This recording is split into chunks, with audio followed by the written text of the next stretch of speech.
ಓಂ ನಾರಾಯಣಂ ನಮಸ್ಕೃತ್ಯಂ ನರಂ ಚೈವ ನರೋತ್ತಮಂ ದೇವೀಂ ಸರಸ್ವತೀಂ ಚೈವ ತತೋ ಜಯಮುದೀರಯೇತ್.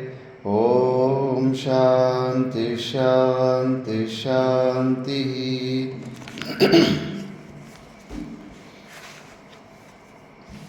ನಾವು ಮಹಾಭಾರತದ ಆದಿಪರ್ವದಲ್ಲಿ ವಿಚಾರ ಮಾಡ್ತಿದ್ವಿ. ಈ ಆದಿಪರ್ವದಲ್ಲಿ ಆದಿಪರ್ವ ಮುಗಿದು ಸಭಾಪರ್ವದಲ್ಲಿ ವಿಚಾರ ಮಾಡ್ತಾಯಿದ್ವಿ. ಆದಿಪರ್ವ ಅಭ್ಯಾಸ ಆಗಿಬಿಟ್ಟಿದೆ. ಸಭಾಪರ್ವದಲ್ಲಿ ನಾವು 5ನೇ ಅಧ್ಯಾಯದಲ್ಲಿ ವಿಚಾರ ಮಾಡ್ತಾಯಿದ್ವಿ. ಇದರಲ್ಲಿ ನಾರದ ಮಹರ್ಷಿಗಳು ಯುಧಿಷ್ಠಿರನಿಗೆ ರಾಜ್ಯನ ಹೆಂಗೆ ಆಳಬೇಕು ಅಂತ ಅನೇಕ ಪ್ರಕಾರವಾದಂಥ ಯುಕ್ತಿಗಳನ್ನು ಕೊಡ್ತಾ ಇದ್ದಾರೆ. ಯುಧಿಷ್ಠಿರ, ಮೊದಲು ನಿನ್ನನ್ನು ಜಯಿಸಿಕೊಳ್ಳಬೇಕು ಎಂದರೆ ನೀನು ಜಿತೇಂದ್ರಿಯನಾಗಿರಬೇಕು.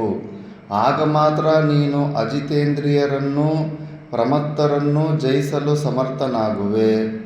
ಶತ್ರುವಿನ ಮೇಲೆ ದಂಡಯಾತ್ರೆಗೆ ಹೋಗಬೇಕಾದರೆ ಮೊದಲು ಸಾಮ, ದಾನ, ಭೇದ ಈ 3 ಉಪಾಯಗಳನ್ನು ವಿಧಿವತ್ತಾಗಿ ಪ್ರಯೋಗಿಸಿ ಅದರಿಂದ ನೀನು ಸಫಲನಾಗದಿದ್ದರೆ ಮಾತ್ರವೇ ಕಡೆಯದಾಗಿ ದಂಡೋಪಾಯದಿಂದ ಶತ್ರುವನ್ನು ಜಯಿಸಬೇಕು.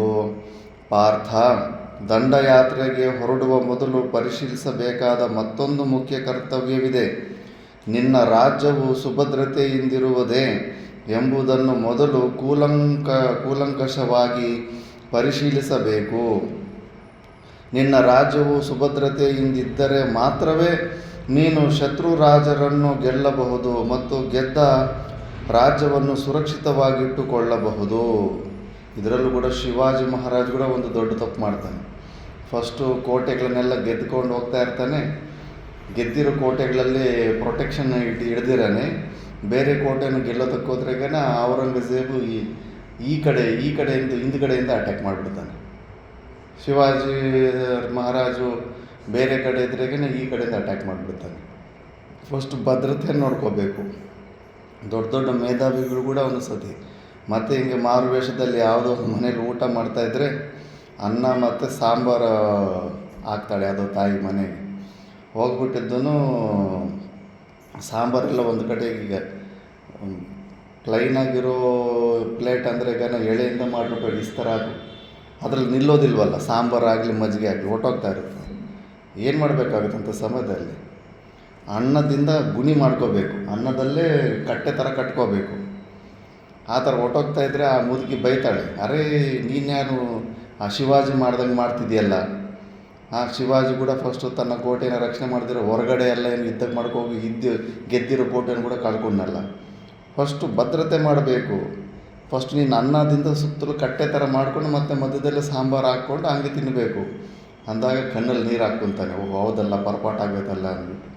ಅದಕ್ಕೆ ನೆಕ್ಸ್ಟ್ ಟೈಮು ಯಾವ ಕೋಟೆನ ಗೆದ್ದಿದ್ರು ಕೂಡ ಫಸ್ಟ್ ಅದು ನಾನು ಹೊರಗಡೆ ಹೋದರೂ ಕೂಡ ಆ ಕೋಟೆ ಪ್ರೊಟೆಕ್ಟಿವ್ ಆಗಿರುತ್ತಿಲ್ಲ ಅಂತ ಅದಕ್ಕೊಂದು ಸೇನೆಯನ್ನು ಅಲ್ಲಿ ಇಟ್ಬಿಟ್ಟು ಹೋಗ್ತಾಯಿದ್ದ. ಮುಂಚೆ ಹಂಗೆ ಫುಲ್ ಎಲ್ಲರನ್ನೂ ಕರ್ಕೊಂಡು ಹೋಗ್ತಾಯಿದ್ದೆ. ಇಲ್ಲಿ ಯಾರು ಇರೋದಿಲ್ಲ, ಗಂಡಸರು ಈಸಿಯಾಗಿ ಬಂದು ಅವರು ಅಟ್ಯಾಕ್ ಮಾಡಿಬಿಡ್ತಾಯಿದ್ರು. ಆ ಥರ ನಾವು ಹೊರಗಡೆ ಯುದ್ಧಕ್ಕೆ ಹೋಗುವಾಗ ನಮಗೆ ದಾಳಿ ಯಾರಾದರೂ ಮಾಡ್ತಾರಿಲ್ಲ, ಸೇಫ್ ಇದೆಯಲ್ಲ ಅಂತ ನೋಡಿಕೊಂಡು ಯುದ್ಧಕ್ಕೆ ಹೋಗಬೇಕು.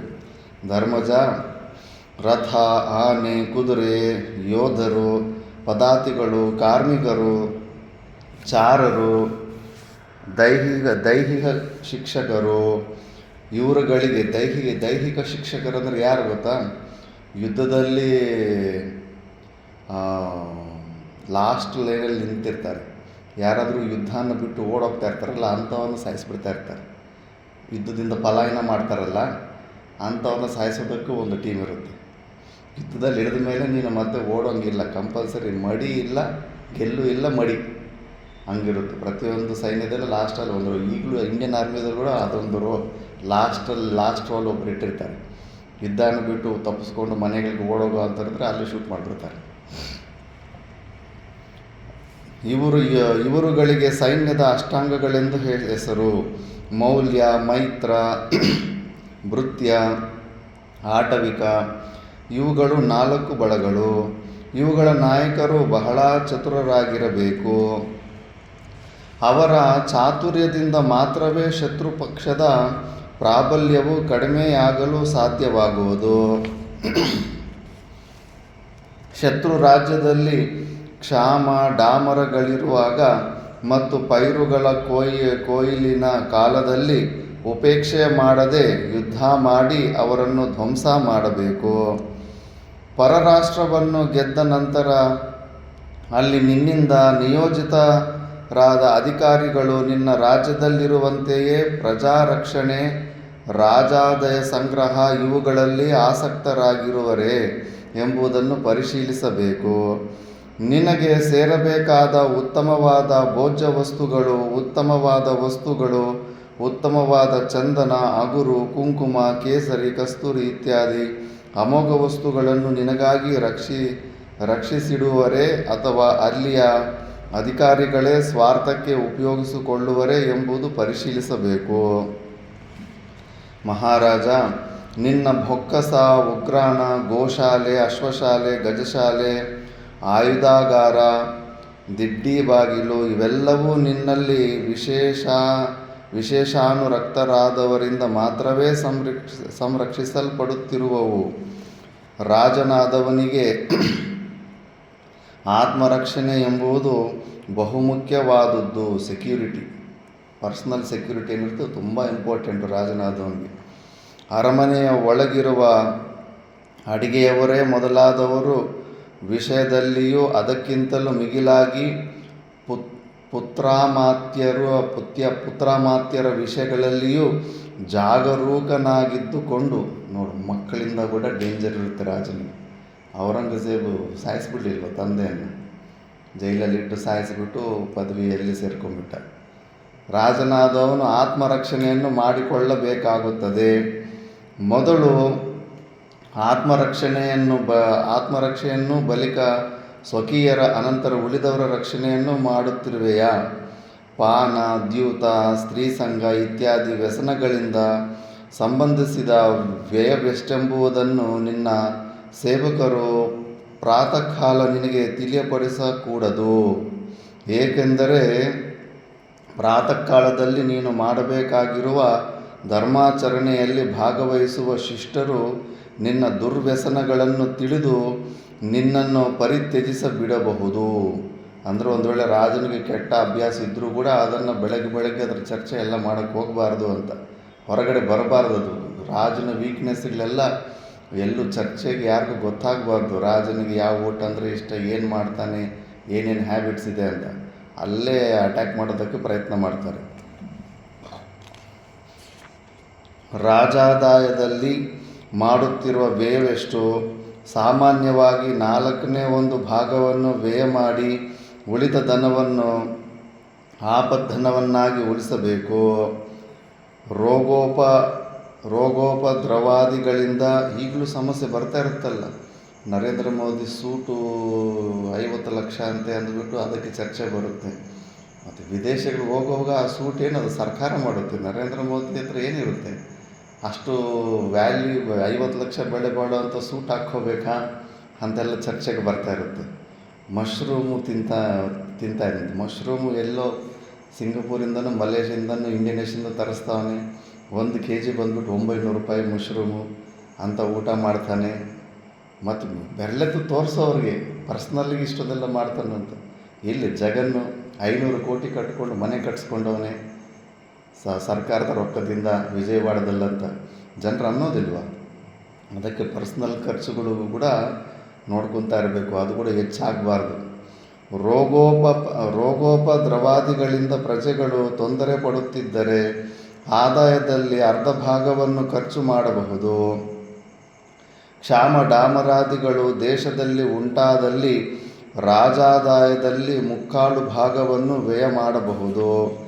ಒಟ್ಟಿನಲ್ಲಿ ರಾಜ್ಯದ ಬೊಕ್ಕಸವು ಯಾವ ಕಾರಣದಿಂದಲೂ ಬರಿದಾಗಬಾರದು. ಕಷ್ಟಕ್ಕೆ ಸಿಕ್ಕಿದ ಜ್ಞಾತಿ ಬಾಂಧವರನ್ನು, ಆಚಾರ್ಯರನ್ನು, ವೃದ್ಧರನ್ನು, ವರ್ತಕರನ್ನು, ಶಿಲ್ಪಿಗಳನ್ನು, ನಿನ್ನ ಇತರ ಆಶ್ರಿತರನ್ನು ಮತ್ತು ದರಿದ್ರರನ್ನು ಧನಧಾನ್ಯಾದಿಗಳನ್ನು ಕೊಟ್ಟು ಸಂತೈಸುತ್ತಿರುವೆಯಲ್ಲವೇ? ಒಂದು ಸತಿ ಒಬ್ಬೊಬ್ರಿಗೆ ಒಂದೊಂದು ಥರ ಕಷ್ಟ ಬರುತ್ತೆ. ಬೆಳೆ ಸರಿಯಾಗಿ ಬರಲಿಲ್ಲ ಅಂದರೆ ರೈತರ ಕಷ್ಟ ಬರುತ್ತೆ. ಆವಾಗ ಸಬ್ಸಿಡಿ ಎಲ್ಲ ಕೊಡಬೇಕಾಗ್ತಾ ಇರುತ್ತೆ. ಆ ಥರ ನೋಡ್ಕೊತಾ ಇರಬೇಕು ಪ್ರಜೆಗಳನ್ನು. ದೇಶದ ಆಯ ವ್ಯಯಗಳ ಪರಿಶೀಲನೆಯಲ್ಲಿ ನಿಯುಕ್ತರಾದ ನಿನ್ನ ಅಧಿಕಾರಿಗಳು ಅಂದಂದಿನ ಆಯಾ ವ್ಯಯಗಳ ಪರಿಸ್ಥಿತಿಯನ್ನು ಪ್ರತಿದಿನವೂ ಪೂರ್ವಾಹ್ನದಲ್ಲೇ ವರದಿ ಮಾಡುತ್ತಿರುವರಲ್ಲವೇ? ನಿನ್ನ ಹಿತಚಿಂತನೆಯಲ್ಲಿಯೇ ಆಸಕ್ತರಾದ, ಅರ್ಥಶಾಸ್ತ್ರದಲ್ಲಿ ಕುಶಲರಾದ ಅಧಿಕಾರಿಗಳನ್ನು ಅಕಾರಣವಾಗಿ ಅವರ ಮೇಲೆ ಯಾವ ವಿಧವಾದ ಅಪವಾದವೂ ಇಲ್ಲದಿದ್ದರೂ ಯಾವುದೋ ಒಂದು ಕಾರಣದಿಂದ ಉದ್ವೇಜಿತನಾಗಿ ಕೆಲಸದಿಂದ ತೆಗೆದುಹಾಕುತ್ತಿಲ್ಲ ತಾನೆ? ಉತ್ತಮ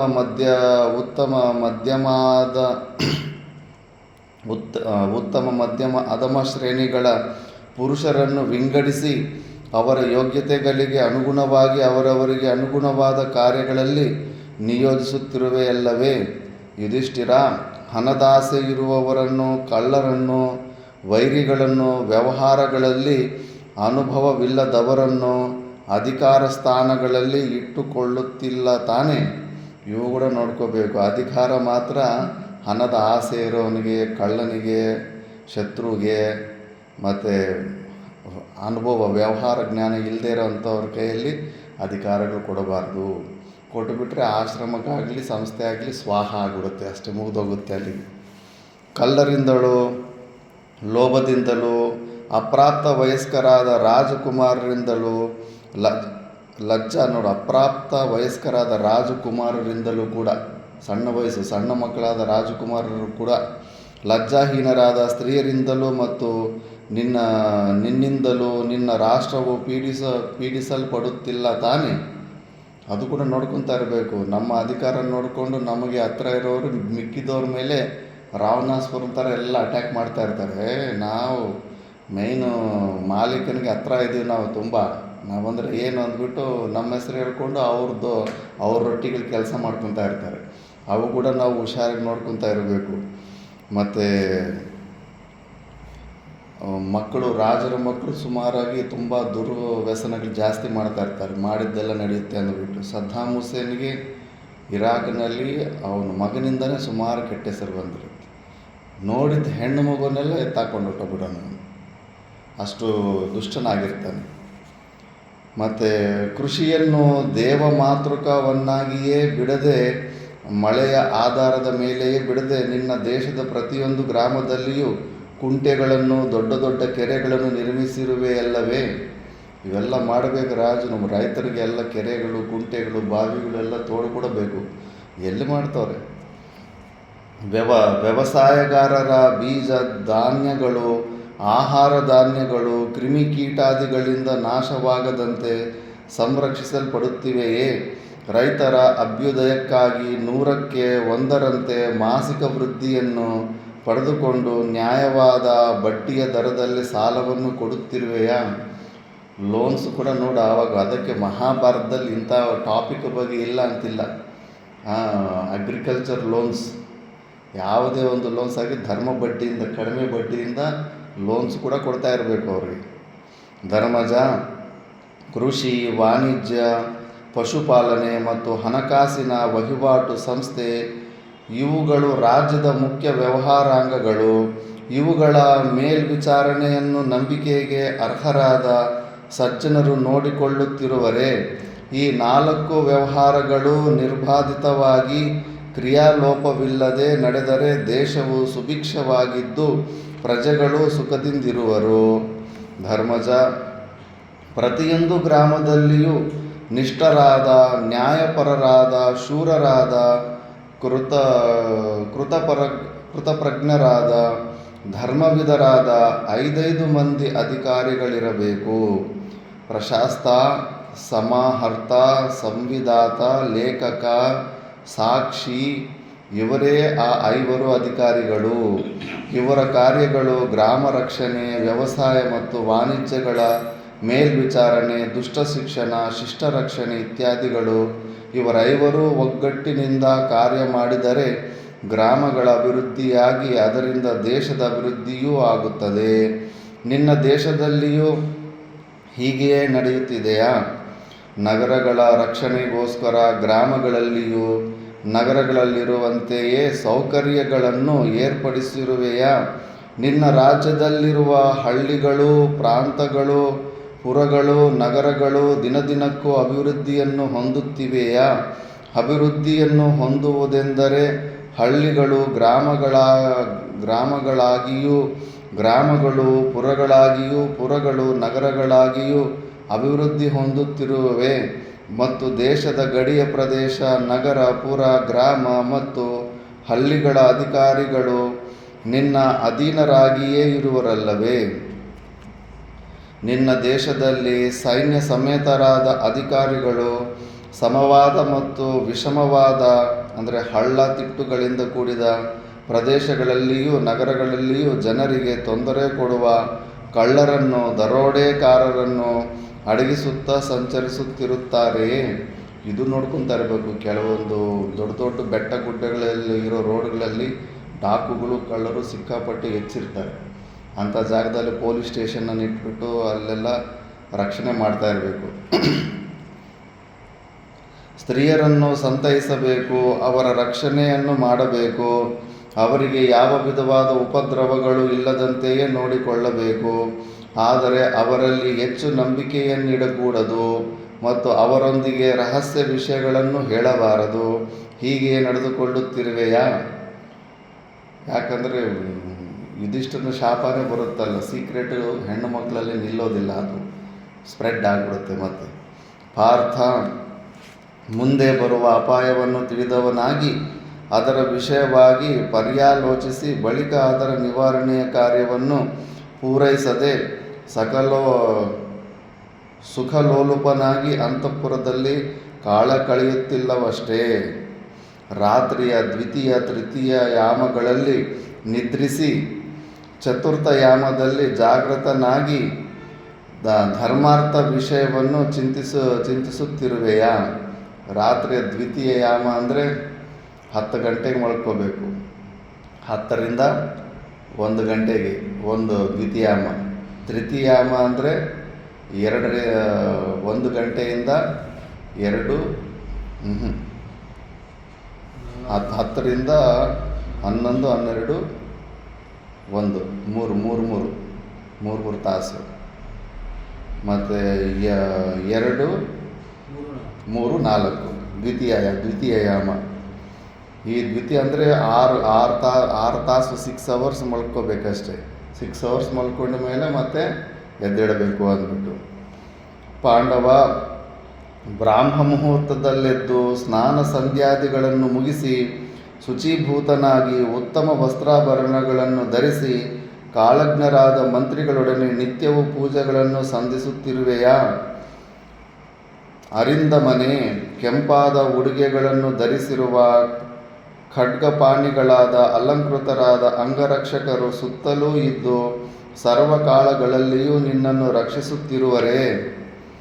ಸರ್ವ ಸಮವರ್ತಿಯಾದ ಯಮನಂತೆ ದಂಡ್ಯರಲ್ಲಿಯೂ ಪೂಜ್ಯರಲ್ಲಿಯೂ ಯಥಾನ್ಯಾಯವಾಗಿ ನಡೆದುಕೊಳ್ಳಬೇಕು. ನ್ಯಾಯ ವಿಮರ್ಶೆಗಳನ್ನು ಮಾಡುವಾಗ ವಾದಿ ಪ್ರತಿವಾದಿಗಳು ನಿನಗೆ ಪ್ರಿಯರಾಗಿರಲಿ ಅಪ್ರಿಯರಾಗಿರಲಿ ಪೂರ್ಣ ವಿಮರ್ಶೆಯನ್ನು ಮಾಡಿ ನಿಷ್ಪಕ್ಷಪಾತವಾಗಿ ತೀರ್ಪನ್ನು ಕೊಡಬೇಕು. ಹಾಗೆ ಮಾಡುತ್ತಿರುವೆಯಾ? ಪಾಂಡವ ಶಾರೀರಿಕವಾದ ವ್ಯಾಧಿಗಳನ್ನು ಔಷಧಗಳ ಸೇವನೆಯಿಂದಲೂ ಪಥ್ಯಾದಿಗಳಿಂದಲೂ ಎಷ್ಟೋ ರೋಗಗಳು ಪಥ್ಯ ಇದ್ದರೆ ವಾಸಿ ಆಗಿಬಿಡ್ತವೆ. ಏನು ತಿಂದಿರೋ ಸೈಲೆಂಟಾಗಿ ಉಪವಾಸ ಇದ್ದಂಗೆ ಇದ್ಬಿಟ್ರೆ ಎಷ್ಟೋ ಪ್ರಕಾರದ ರೋಗಗಳು ಹಂಗೆ ವಾಸಿ ಆಗಿಬಿಡ್ತವೆ. ಪಥ್ಯದಿಂದಲೇ ಹೋಗಲಾಡಿಸಿಕೊಳ್ಳಬೇಕು. ಮಾನಸಿಕ ವ್ಯಾಧಿಯನ್ನು ವೃದ್ಧರ ಸೇವೆಯನ್ನು ಮಾಡುತ್ತಾ ಅವರ ಹಿತೋಕ್ತಿಯಂತೆ ನಡೆಯುತ್ತಾ ಹೋಗಲಾಡಿಸಿಕೊಳ್ಳಬೇಕು.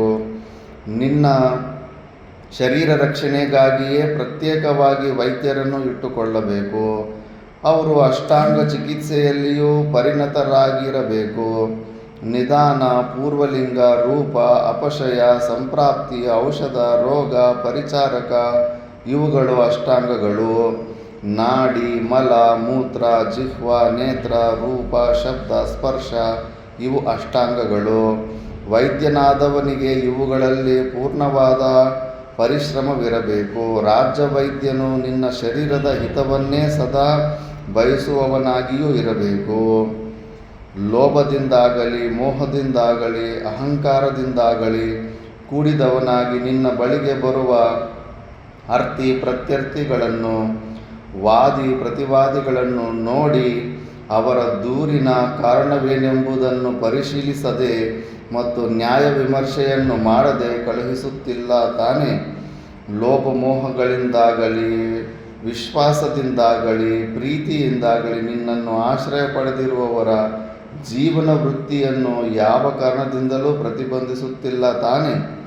ಶತ್ರುಪಕ್ಷದವರು ತೋರಿಸುವ ಆಮಿಷಕ್ಕೆ ಮನಸ್ಸೋತು ತಮ್ಮನ್ನು ತಾವೇ ಶತ್ರುಗಳಿಗೆ ಮಾರಿಕೊಂಡಿರುವ ನಿನ್ನ ರಾಷ್ಟ್ರವಾಸಿಗಳಾದ ಪ್ರಜೆಗಳೆಲ್ಲರೂ ಒಟ್ಟುಗೂಡಿ ನಿನ್ನನ್ನು ವಿರೋಧಿಸುತ್ತಿಲ್ಲ ತಾನೆ. ಇದು ಕೂಡ ಆಗುತ್ತೆ. ಭಾರತ ದೇಶದಲ್ಲಿ ಕಮ್ಯುನಿಸ್ಟ್ಗಳಿದ್ದಾರೆ, ಅವರಿಗೆ ಚೈನಾಯಿಂದ ಅಲ್ಲಿಂದೆಲ್ಲ ಫಂಡ್ಸ್ ಬರುತ್ತೆ. LTT ಪ್ರಭಾಕರನ್ನ ಸ್ಟಾರ್ಟಿಂಗಲ್ಲಿ ನಾವು ಇಂಡಿಯಾವರು ಸಪೋರ್ಟ್ ಮಾಡಿ ಅವನಿಗೆಲ್ಲ ಆಯುಧಗಳು ಅವು ಇವೆಲ್ಲ ಸಪೋರ್ಟ್ ಮಾಡಿ ಕೊಟ್ಟಿರ್ತಾರೆ. ಅವನು ಮತ್ತೆ ಭಯಂಕರ ಡೇಂಜರ್ ಆಗಿಬಿಟ್ಟಿರ್ತಾನೆ. ಅವನಿಗೆ ಮತ್ತೆ ಸಿಂಗಪೂರಿಂದ ಅಲ್ಲಿಂದ ಎಲ್ಲ ಫುಲ್ ಫಂಡ್ಸ್ ಬರ್ತಾ ಇರುತ್ತೆ. ಯಾರು ಕೊಡ್ತಾಯಿದ್ದಾರೆ ಅಂದರೆ ಎಲ್ಲ ನಮ್ಮ ಭಾರತ ದೇಶ ಶತ್ರುಗಳಾದ ಅಮೇರಿಕಾ, ಚೈನಾ ಇವರೆಲ್ಲರೂ ಕೂಡ ಫಂಡಿಂಗ್ ಮಾಡ್ತಾ ಇರ್ತಾರೆ. ಯಾಕೆ ಅಂದರೆ ಯುದ್ಧಗಳು ಜಾಸ್ತಿ ಮಾಡಿದ್ರೆ ಡೆವಲಪ್ಮೆಂಟ್ ನಿಂತೋಗ್ಬಿಟ್ಟು ದೇಶದಲ್ಲಿ ಎಕಾನಮಿ ಬಿದ್ದೋಗುತ್ತೆ ಅಂದ್ಬಿಟ್ಟು ಸುಮ್ಮನೆ ಅಷ್ಟೇ ವಿರೋಧ ಮಾಡೋರು ಕಾಲು ಎಳೆಯೋರು ಅವ್ರಿಗೆ ಸುಮ್ಮನೆ ರೊಕ್ಕ ಇಲ್ದಿರೆ ಸುಮ್ಮನೆ ಅವರೆಲ್ಲ ಮೈಕ್ ಮುಂದೆ ಬಂದು ಡೈಲಿ ಅವರ ಟೈಮ್ ವೇಸ್ಟ್ ಮಾಡೋದು. ಅವ್ರಿಗೆಲ್ಲ ಈ ಬ್ಯಾಕ್ ಸೈಡಿಂದ ಫುಲ್ಲು ಸಪೋರ್ಟ್ ಬರ್ತಾ ಇರುತ್ತೆ. ನಕ್ಸಲೈಟ್ಗೆ ಮಾವೋಯಿಸ್ಟಿಗೆ ಎಲ್ಲ ನಮ್ಮ ಶತ್ರು ದೇಶಗಳಿಂದನೇ ರೊಕ್ಕ ಬರ್ತಾ ಇರುತ್ತೆ. ಇಲ್ಲಾಂದ್ರೆ ಯಾರು ಕೊಡ್ತಾರೆ ಅವ್ರಿಗೆ ರೊಕ್ಕ? ಆದ್ದರಿಂದ ಅವೆಲ್ಲ ನೋಡ್ಕೊತಾ ಇರಬೇಕು. ದುರ್ಬಲ ಶತ್ರುವು ಬಲಪ್ರಯೋಗದಿಂದ ಪೀಡಿಸಲ್ಪಡುತ್ತಿರುವನಲ್ಲವೇ, ಅಂತೆಯೇ ಬಲಿಷ್ಠನಾದ ಶತ್ರುವು ಒಳ್ಳೆಯ ಮಂತ್ರಾಲೋಚನೆಯಿಂದ ಮಾಡಿದ ಕಾರ್ಯದಿಂದ ಅಥವಾ ಅಭಿಚಾರಾದಿ ಪ್ರಯೋಗದ ಪರಿಣಾಮವಾಗಿ ಪರಾಭವವನ್ನು ಹೊಂದುತ್ತಿರುವನಲ್ಲವೇ. ಈ ಎರಡು ಮಾರ್ಗಗಳನ್ನು ಅನುಸರಿಸಿಯಾದರೂ ಶತ್ರುವನ್ನು ನಿರ್ಮೂಲ ಮಾಡಲೇಬೇಕು. ವೈರಿಯು ಸೇಡನ್ನು ತೀರಿಸಿಕೊಳ್ಳಲು ನಿನ್ನನ್ನೇ ಸಂಹಾರ ಮಾಡಲು ಪ್ರಯತ್ನಿಸುತ್ತಾನೆ. ಹೀಗಾಗದಂತೆ ನೋಡಿಕೊಳ್ಳಬೇಕು. ಶತ್ರುವು ದುರ್ಬಲನಾಗಿದ್ದರೂ ನಿಗ್ರಹಿಸಲೇಬೇಕು. ಒಂದು ವೇಳೆ ನಿಗ್ರಹಿಸಲಾಗದಿದ್ದರೂ ಅವನ ವಿಷಯದಲ್ಲಿ ಎಚ್ಚರಿಕೆಯಿಂದಿರಬೇಕು. ಅಂತಹ ಶತ್ರುವು ನಿನಗ್ಯಾರೂ ಇಲ್ಲದಂತೆ ನೋಡಿಕೊಳ್ಳುತ್ತಿರುವೆಯಲ್ಲವೇ.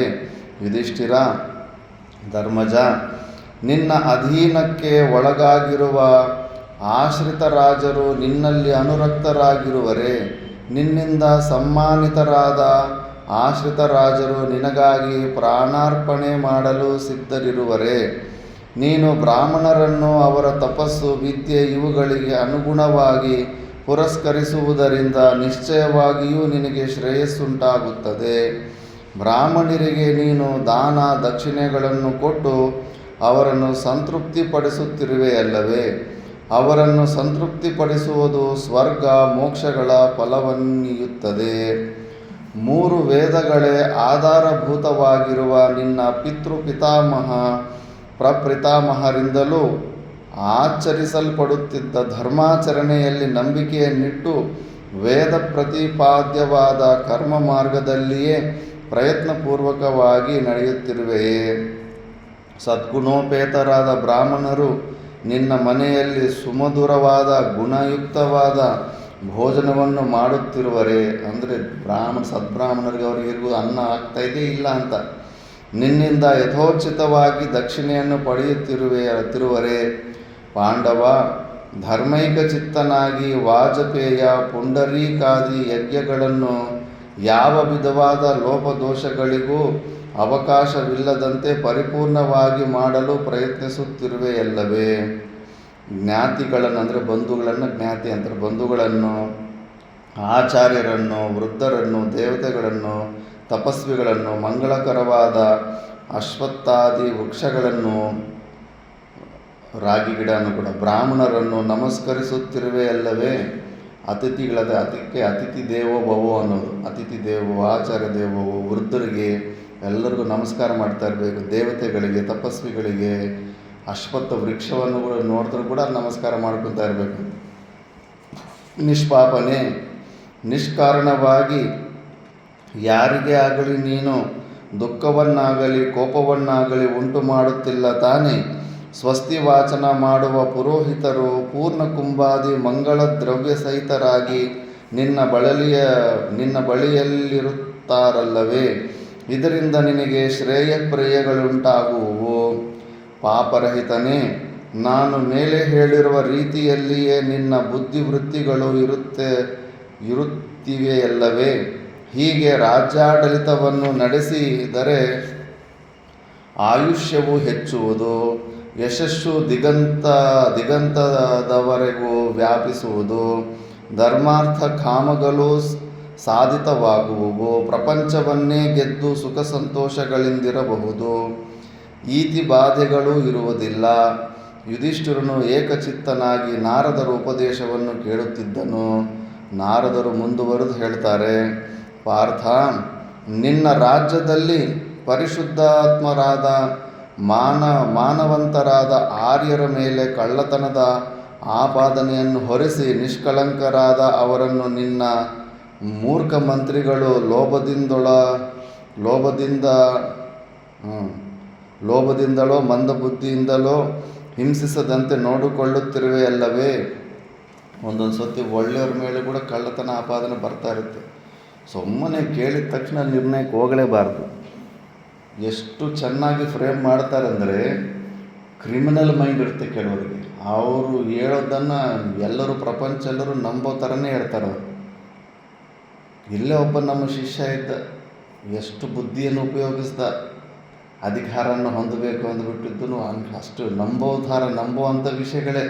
ಯಾರಾದರೂ ಕೇಳಿದ್ರೆ ಹೌದು ನಿಜ ಆಗಿರ್ಬೋದು ಅಂದ್ಬಿಟ್ಟು ಆ ಥರ ಸುಳ್ಳು ಆರೋಪಗಳು ಮಾಡಿಬಿಟ್ಟು ಒಳ್ಳೆಯವ್ರನ್ನ ದೂರ ಮಾಡಿಸ್ಬಿಡ್ತಾ ಇರ್ತಾರೆ ರಾಜನಿಗೆ.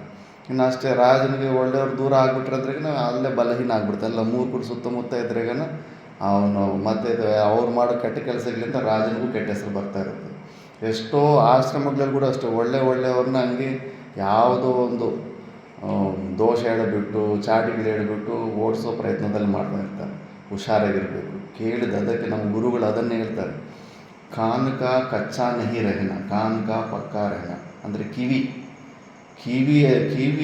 ಹಸಿಯಾಗಿರಬಾರ್ದು, ಕಿವಿ ಹಣ್ಣಾಗಿರಬೇಕು. ಪರಮಾತ್ಮನೇ ಆಗಲಿ ಯಾರೇ ಆಗಲಿ ಬಂದ ತಕ್ಷಣ ಏನಾದರೂ ಹೇಳಿದ್ರೆ ನಂಬಲೇಬಾರ್ದು. ಸಮಯ ತಗೋಬೇಕು, ವಿಚಾರ ಮಾಡಬೇಕು, ಎರಡು ಪಕ್ಷವನ್ನು ಕೇಳಬೇಕು. ಪಕ್ಷ ತಗೊಂಡು ಯುಕ್ತಿಗಳನ್ನು ಬಳಸಿ ಮತ್ತೆ ನಿರ್ಣಯಕ್ಕೆ ಬರಬೇಕು. ಹೇಳಿದ ಮಾತನ್ನೆಲ್ಲ ಕೇಳ್ಕೊಟ್ಟು ಹೋದರೆ ಮತ್ತೆ ಯಾರೂ ಇರೋದಿಲ್ಲ ಮತ್ತೆ. ಆದ್ದರಿಂದ ಹುಷಾರಾಗಿರಬೇಕು. ಇವೆಲ್ಲ ನೋಡು, ನಾರದ ಮಹರ್ಷಿಗಳು ಎಷ್ಟೊಂದು ಇವೆಲ್ಲ ಯಾಕಂದರೆ ಜೀವನದಲ್ಲಿ ಉಪಯೋಗ ಆಗುತ್ತೆ ಇವೆಲ್ಲ. ನರೋತ್ತಮ, ನಿನ್ನ ಅಧಿಕಾರಿಗಳು ಕಳ್ಳತನ ಮಾಡಿದವರನ್ನು ವಸ್ತು ಸಮೇತವಾಗಿ ಹಿಡಿದು ಅನಂತರದಲ್ಲಿ ದ್ರವ್ಯ ಲೋಭದಿಂದ ಲಂಚವನ್ನು ಪಡೆದು ಅವರನ್ನು ಬಿಟ್ಟು ಬಿಡದಂತೆ ನೋಡಿಕೊಳ್ಳುತ್ತಿರುವೆಯಲ್ಲವೇ. ನ್ಯಾಯ ಅಂದರೆ ಕಳ್ಳತನ ಮಾಡಿ ಸಿಕ್ಕಿರೋ ಅಂಥವ್ರು ಕೂಡ ಲಂಚ ತಗೊಂಡು ಬಿಟ್ಬಿಡ್ತಾ ಇರ್ತಾರೆ.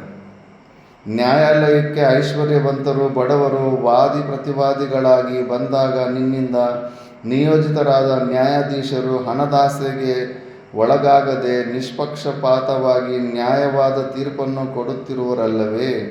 ಈಗಲಂತೂ ನ್ಯಾಯನೇ ಸಿಗಲ್ಲ ನಿನಗೆ ಕೋರ್ಟ್ಗೆ ಹೋದರೆ. ಯಾವೊಂದು ಅಧಿಕಾರ ಇರುತ್ತೋ ಮ್ಯಾಕ್ಸಿಮಮ್ ಅವನದೇ ನಡೆಯುತ್ತೆ.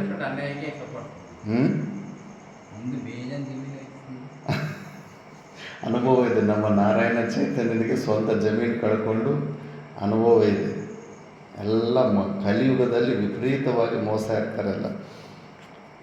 ಧರ್ಮಜ, ಹಿಂದೆಯೇ ನಾನು ಹೇಳದಂತೆ ನಾಸ್ತಿಕ್ಯಂ ಅಂದರೆ ಪರಲೋಕದಲ್ಲಿ ನಂಬಿಕೆ ಇಲ್ಲದಿರುವುದು, ಅನೃತಂ ಅಂದರೆ ಸುಳ್ಳು ಹೇಳುವುದು, ಕ್ರೋಧಂ ಅಂದರೆ ಕೋಪಿಷ್ಠನಾಗಿರುವುದು, ಪ್ರಮಾದ ಅಂದರೆ ಅವಧಾನವಿಲ್ಲದಿರುವುದು, ದೀರ್ಘಸೂತ್ರತ ಅಂದರೆ ಕಾರ್ಯವನ್ನು ಬಹಳ ನಿಧಾನವಾಗಿ ಮಾಡುವುದು, ಜ್ಞಾನವತಾಮದರ್ಶನಂ ಅಂದರೆ ಜ್ಞಾನಿಗಳ ದರ್ಶನ ಮಾಡದಿರುವುದು, ಆಲಸ್ಯಂ ಅಂದರೆ ಪಾಲುಮಾರಿಗೆ ಸೋಂಬರಿತನ, ಪಂಚವೃತ್ತತ ಅಂದರೆ ಪಂಚೇಂದ್ರಿಯ ಪರವಶನಾಗುವುದು, ಇಂದ್ರಿಯ ವಿಷಯಗಳಲ್ಲಿ ಲೋಲುಪತೆ, ಏಕಚಿಂತನ ಮರ್ಥಾನಾಂ ಅಂದರೆ ವಿಷಯಗಳನ್ನು ಕುರಿತು ಒಬ್ಬನೇ ಸಮಾಲೋಚಿಸುವುದು. ಮನಸ್ಸಿಗೆ ಏನು ಬಂದರೆ ಅದೆಲ್ಲ ಮಾಡ್ಕೊತ ಹೋಗ್ತಾ ಇರೋದು. ಯಾರ್ದಾದ್ರೂ 4-5 ಜನದ ಅಭಿಪ್ರಾಯನೂ ತಗೊಳ್ಳೋದಿಲ್ಲ. ನಾನು ಅಂದ್ಕೊಂಡಿದ್ದು ನಾನು ಹಿಂಗೆ ಮಾಡ್ಬೇಕು ಅಂದ್ಕೊಂಡು ನಾನು ಹಂಗೆ ಮಾಡ್ತೀನಿ ಅಂತ. ಅನರ್ಥಜ್ಞೈಶ್ಚ ಚಿತ್ತನಂ ವಿಷಯವನ್ನೇ ತಿಳಿಯದವರೊಡನೆ ಸಮಾಲೋಚಿಸುವುದು, ನಿಶ್ಚಿತ ನಾಮ ರಂಭ ಅಂದರೆ ಮಾಡಬೇಕೆಂದು ನಿಶ್ಚಯಿಸಿದುದನ್ನು ಮಾಡದಿರುವುದು. ನಿಶ್ಚಿತ ನಾಮ ಅನಾರಂಭ. ಸುಮ್ಮನೆ ಅನ್ಕೊಂತ ಇರ್ತಾರೆ, ಸುಮ್ಮನೆ ಕೆಲಸಗಳು ಅನ್ಕೊಂಡ್ರೆ ಕೆಲಸಗಳು ಮಾಡಬೇಕಂದ್ರೆ ಫೀಲ್ಡಲ್ಲಿ ಇಡಬೇಕು, ಕೈ ಕಾಲು ಆಡಿಸಿ ಕ್ರಿಯೆ ಮಾಡಬೇಕು. ಸುಮ್ಮನೆ ಇದು ಮಾಡಿಸ್ಬೇಕು ಸುಮ್ಮನೆ 1000 ಸತಿ ಅದನ್ನು ಅನ್ಕೊಂತ ಇರ್ತಾರೆ. ಹಂಗೆ ಅದು ಕೆಟ್ಟ ಅಭ್ಯಾಸ. ನೀನೇನಾದರೂ ಮಾಡಬೇಕಂದ್ರೆ ಮಾಡಿಬಿಡು, ಇಲ್ಲ ಅಂದರೆ ಅದ್ರ ಬಗ್ಗೆ ಡಿಸ್ಕಷನ್ನೇ ಮಾಡ್ಕೋಬೇಡ, ಟಕ್ ಅಂತ ಮಾಡಿಬಿಡು. ಮತ್ತು ರಹಸ್ಯ ವಿಷಯಗಳನ್ನು ಗೋಪ್ಯವಾಗಿಡಲು ಅಸಮರ್ಥನಾಗಿರುವುದು. ಮಂಗಳಾದ್ಯ ಪ್ರಯೋಗ, ಮಂಗಳ ಕಾರ್ಯ ದೇವ ಪೂಜಾದಿಗಳನ್ನು ಮಾಡದಿರುವುದು. ಪ್ರತ್ಯುತ್ಥಾನಾಂಚ ಸರ್ವತಃ, ಒಂದೇ ಕಾಲದಲ್ಲಿ 4 ದಿಕ್ಕುಗಳಿಗೂ ದಂಡಯಾತ್ರೆಗಾಗಿ ಸೈನ್ಯಗಳನ್ನು ಕಳುಹಿಸುವುದು. ಇವು 14 ರಾಜದೋಷಗಳು. ರಾಜರು ರೂಢಮೂಲರಾಗಿದ್ದರೂ, ಸುಪ್ರಸಿದ್ಧರಾಗಿದ್ದರೂ, ಪರಾಕ್ರಮಿಗಳಾಗಿದ್ದರೂ ಪ್ರಾಯಶಃ ಈ 14 ದೋಷಗಳಿಂದಲೇ ವಿನಾಶ ಹೊಂದುತ್ತಾರೆ. ಆದುದರಿಂದ ಈ 14 ದೋಷಗಳನ್ನು ನೀನು ವರ್ಜಿಸಿರುವೆಯಲ್ಲವೇ? ನಾರದರು 1-2 ನಿಮಿಷಗಳು ಮೌನದಿಂದ ಕುಳಿತಿದ್ದು ಅನಂತರ ಧರ್ಮಜನನ್ನು ಪ್ರಶ್ನಿಸುತ್ತಾರೆ. ಧರ್ಮಜ, ವೇದಗಳು ನಿನ್ನ ವಿಷಯದಲ್ಲಿ ಫಲದಾಯಕಗಳಾಗಿರುವವೇ? ಐಶ್ವರ್ಯವು ಸಫಲವಾಗಿರುವುದೇ? ನಿನ್ನ ಪತ್ನಿಯರ ಸಫಲರಾಗಿರುವರೇ? ಶಾಸ್ತ್ರಾರ್ಥಜನ್ಯಜ್ಞಾನವು ಫಲದಾಯಕವಾಗಿರುವುದೇ? ನಾರದರು ಕೇಳಿದ ಪ್ರಶ್ನೆಗಳ ಅಂತರಾರ್ಥವು ಯುಧಿಷ್ಠಿರನಿಗೆ ತಿಳಿಯಲಿಲ್ಲ. ಸಂಶಯ ಪರಿಹಾರಕ್ಕಾಗಿ ಅವನು ನಾರದರನ್ನೇ ಪ್ರಶ್ನಿಸುತ್ತಾನೆ. ಪೂಜ್ಯರೇ, ಮಹರ್ಷಿಗಳೇ, ವೇದ, ಧನ, ಪತ್ನಿ, ಶಾಸ್ತ್ರಾರ್ಥಗಳ ತಿಳುವಳಿಕೆ ಇವುಗಳ ಯಾವ ರೂಪದಲ್ಲಿ ಸಫಲಗಳನ್ನೆನಿಸಿಕೊಳ್ಳುತ್ತವೆ? ಆವಾಗ ನಾರದರು ಹೇಳ್ತಾರೆ, ಯುಧಿಷ್ಠಿರ, ಕರ್ಮಕಾಂಡವನ್ನು ವೇದವು ಬೋಧಿಸುತ್ತದೆ. ವೇದಾಧ್ಯಯನವನ್ನು ಮಾಡಿ ಕರ್ಮಾನುಷ್ಠಾನಗಳನ್ನು ಮಾಡಿದರೆ ವೇದಗಳ ಫಲವನ್ನು ಹೊಂದಿದಂತಾಗುತ್ತದೆ. ವೇದ ಪ್ರತಿಪಾದ್ಯಗಳಾದ ಕಾರ್ಯಗಳೆಂದರೆ ಅಗ್ನಿಹೋತ್ರಾದಿಗಳು, ಸ್ವವರ್ಣಾಶ್ರಮ ಧರ್ಮಗಳು. ಅರ್ಜಿಸಿದ ಧನವನ್ನು ಪರರಿಗೂ ದಾನ ಮಾಡಬೇಕು. ಇದಂತೂ ಇಲ್ಲವೇ ಇಲ್ಲ. ಯಾರ ಜೀವನದಲ್ಲೂ ಎಲ್ಲೋ ಸ್ವಲ್ಪ ಈ ಸುಮ್ಮನೆ ಹೇಳ್ಕೊಡೋದಕ್ಕೆ ಒಂದು ಸ್ವಲ್ಪ ಇರುತ್ತಷ್ಟೇ. ದಾನ ಮಾಡೋದಂತೂ ನಿಂತೋಗ್ಬಿಟ್ಟಿದೆ. ಮತ್ತು ಧನದಿಂದ ತಾನು ಸುಖ ಪಡಬೇಕು, ಆಗಲೇ ಧನದ ಪ್ರಯೋಜನವನ್ನು ಹೊಂದಿದಂತಾಗುವುದು. ಭಾರ್ಯೆಯೊಡನೆ ರತಿ ಸುಖವನ್ನು ಅನುಭವಿಸುವುದು ಮತ್ತು ಅವಳಲ್ಲಿ ಮಕ್ಕಳನ್ನು ಪಡೆಯುವುದು ಪತ್ನಿಯ ಫಲವೆನ್ನುತ್ತಾರೆ. ಮಾನವನು ಶಾಸ್ತ್ರಗಳನ್ನು ತಿಳಿದು ನಯ, ವಿನಯ, ಸದ್ಗುಣ, ಸದ್ವೃತ್ತ ಸಂಪನ್ನನಾದರೆ ಮಾತ್ರ ಅವನಿಗೆ ಶಾಸ್ತ್ರಾರ್ಥಗಳ ಅಧ್ಯಯನವು ಫಲ ಕೊಟ್ಟಿದೆ ಎಂದು ತಿಳಿಯಬೇಕು. ವಿದ್ಯಾ ದದಾತಿ ವಿನಯಂ ಅಂತ ಇವೆಲ್ಲ ಲಕ್ಷಣಗಳು ಕಾಣಿಸ್ಬೇಕು. ಶಾಸ್ತ್ರನ ಸುಮ್ಮನೆ ಓದಿಬಿಟ್ಟು ಇಂಟೆಲಿಜೆನ್ಸ್ ಇನ್ಫಾರ್ಮೇಷನ್ ತಿಳ್ಕೊಂಬಿಟ್ರೆ ಸರೋಗೋದಿಲ್ಲ.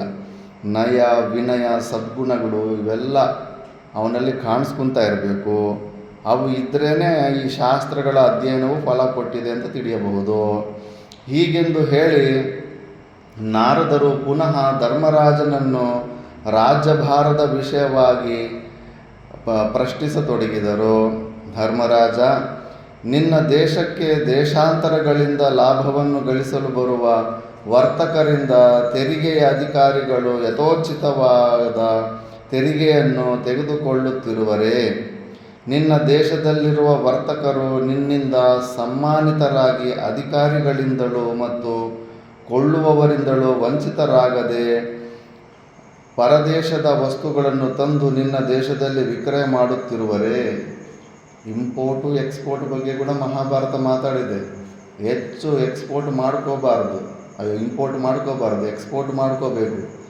ನೀನು ಕಡಿಮೆ ವಸ್ತುಗಳನ್ನು ಬೇರೆ ದೇಶಕ್ಕೆ ಮಾರಿಕೊಂಡು ಹೆಚ್ಚು ವಸ್ತುಗಳು ಆ ದೇಶ ತಗೊಂಡಿದ್ರೆ ನಿನ್ನ ರೊಕ್ಕ ಎಲ್ಲ ಆ ದೇಶಕ್ಕೆ ಹೋಗ್ಬಿಡುತ್ತೆ. ಈಗೆಲ್ಲ ಅದೇ ಎಕನಾಮಿಕ್ ಯುದ್ಧನೇ ನಡೀತಾ ಇದೆ. ಅಥವಾ ನಿನ್ನ ಅಧಿಕಾರಿಗಳು ರಾಜ್ಯದ ಎಲ್ಲೆಡೆಗಳಲ್ಲಿಯೂ ಗೌರವಿಸಲ್ಪಟ್ಟವರಾಗಿ ಲಂಚಕ್ಕೆ ಒಳಗಾಗದೆ ಜನಗಳಿಗೆ ಅವಶ್ಯವಾದ ವಸ್ತುಗಳು ತೊಂದರೆಯಿಲ್ಲದೆ ಕ್ರಯಕ್ಕೆ ಸಿಕ್ಕುವಂತೆ ನೋಡಿಕೊಳ್ಳುತ್ತಾರೆಯೇ? ಧರ್ಮಾರ್ಥದರ್ಶಿಗಳಾದ ವಿಶೇಷಾನುಭವಿಗಳಾದ ವೃದ್ಧರು ಮುಖಾರವಿಂದಗಳಿಂದ ಧರ್ಮಾರ್ಥ ಬೋಧಕಗಳಾದ ಮಾತುಗಳನ್ನು ಪ್ರತಿನಿತ್ಯವೂ ಕೇಳುತ್ತಿರುವೆಯೇ? ಏನಪ್ಪ ಚೆನ್ನರೆಡ್ಡಿಯವರೇ, ಮುದುಕರಾಗಿರುವಂಥವ್ರು ರಾಜ್ಯದಲ್ಲಿರೋರು ಬಾಯಿ ಬಿಟ್ಟರೆ ವೃದ್ಧರು ಮುಖಾರವಿಂದಗಳಿಂದ ಧರ್ಮಾರ್ಥ ಬೋಧಕಗಳಾದ ಮಾತುಗಳನ್ನು ಪ್ರತಿನಿತ್ಯವೂ ಬರಬೇಕಂತೆ. ಅಲ್ಲಿ ಬಸ್ ಸ್ಟ್ಯಾಂಡಲ್ಲಿ ಕೂತ್ಕೊಂಡು ಬಾಯಿ ಬಿಟ್ಟರೆ ರಾಜಕೀಯ ಅದು ಇದು ಪರನಿಂದ ಬಿಟ್ಟರೆ ಯಾರಿಗಾದ್ರೂ ವೃದ್ಧರು ಕೂತ್ಕೊಂಡು ಪರಮಾತ್ಮನ ಬಗ್ಗೆ ಧರ್ಮಾರ್ಥ ಕಾಮ ಮೋಕ್ಷ ಪುರುಷಾರ್ಥಗಳ ಬಗ್ಗೆ ಮಾತಾಡ್ಕೊಳ್ಳೋರು ಸಿಗ್ತಾರೆ. ಈಗ ಎಲ್ಲೂ ಸಿಗಲ್ಲ. ಎಲ್ಲ ಕೆಲಸಕ್ಕೆ ಬಾರದ ಮಾತುಗಳು ಆಡ್ಕೊತ ಕೂತಿರ್ತಾರೆ, ಅಲ್ಲಿ ಟೈಮ್ ಪಾಸ್ ಮಾಡ್ಕೊತಾ ಇರ್ತಾರೆ. ಅಂಥವ್ರಿದ್ರೂ ಕೂಡ ದೇಶ ಉದ್ಧಾರ ಆಗಲ್ಲ ಅಂತಾರೆ.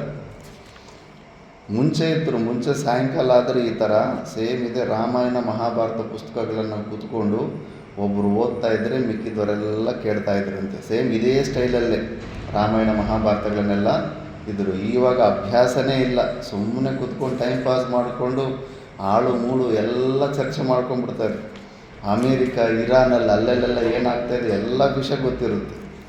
ಕೃಷಿಯಿಂದ ಉತ್ಪನ್ನವಾಗುವ ಆರ್ದ್ರ ಶುಷ್ಕ ಧಾನ್ಯಗಳು ಉಗ್ರಾಣಕ್ಕೆ ಬರುವ ಕಾಲದಲ್ಲಿಯೂ, ಹಸುಗಳು ಈಯುವ ಕಾಲದಲ್ಲಿಯೂ, ವೃಕ್ಷಗಳು ಪುಷ್ಪ ಫಲಭರಿತವಾಗುವ ಕಾಲದಲ್ಲಿಯೂ ಧರ್ಮ ಸಂಚಯನಾರ್ಥವಾಗಿ ಬ್ರಾಹ್ಮಣರಿಗೆ ನಿನ್ನಿಂದ ಮಧ್ವಾಜ್ಯಗಳು ಅಂದರೆ ಮಧುಪರ್ಕವು ಸಲ್ಲುತ್ತಿವೆಯಾ? ಯಾರು ಇಡ್ಸ್ಕೊತಾನಿಲ್ಲ. ಅದಕ್ಕೆ ಅವ್ರು ಕೂಡ ವೃತ್ತಿಯನ್ನು ಬಿಟ್ಬಿಟ್ಟು ಜಾಬ್ಗಳು ಮಾಡ್ತಾ ಇದ್ದಾರೆ. ಇವ್ರು ಯಾರು ತಲೆ ಕೆಡಿಸ್ಕೊಳ್ಳೋದಿಲ್ಲ, ನಮ್ಮನ್ನು ಇಡ್ಸ್ಕೊಳ್ಳೋದಿಲ್ಲ ಅಂದ್ಬಿಟ್ಟು.